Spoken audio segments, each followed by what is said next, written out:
day starts off at 4 p.m. So I usually work 4 to midnight every 4 days a week. And so that's a unique shift because it's typically busier than the day shift. You'd think it was quieter because most people are awake during the day, but it's typically the busiest shift because people are coming home from work or they've been feeling sick all day long, but finally they decide that they can't stand it anymore, and so it's usually the busiest shift. And then there's car accidents for people coming home, and then of course with the bars and things like that, and people drinking after work. So it's typically the shift where we have to deal with most of the alcohol-related problems.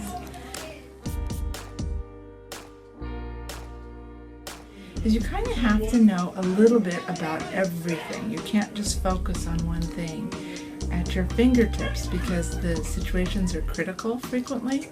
I have to know in terms of anatomy and physiology, if somebody has pain somewhere, what does that mean likely?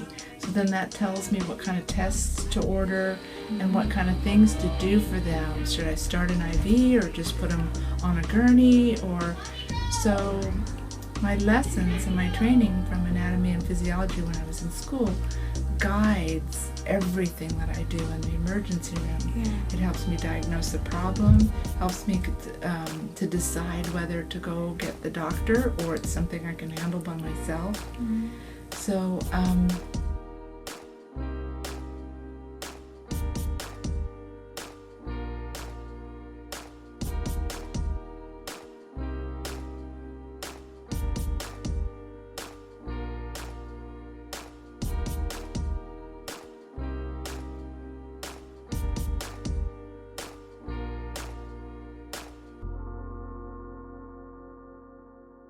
my favorite part is the challenge. I always like to approach the patient as a person, what's bothering them, what's going on with them.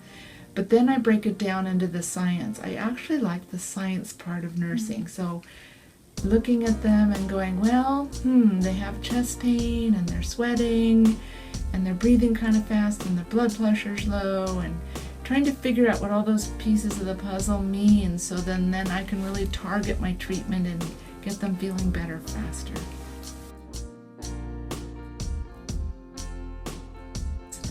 Things like child abuse, that I have a tough time with that. It's very, very shocking when I see that.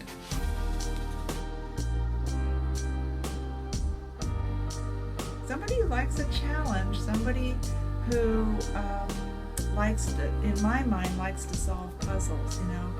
If I'm looking at an EKG monitor, and you can see, we learn the normal way the heart pattern looks on a monitor. And when it looks different, and then you put the pieces of the puzzle, they're sweating or they're on potassium or Lasix, and you start putting the pieces of the puzzle together.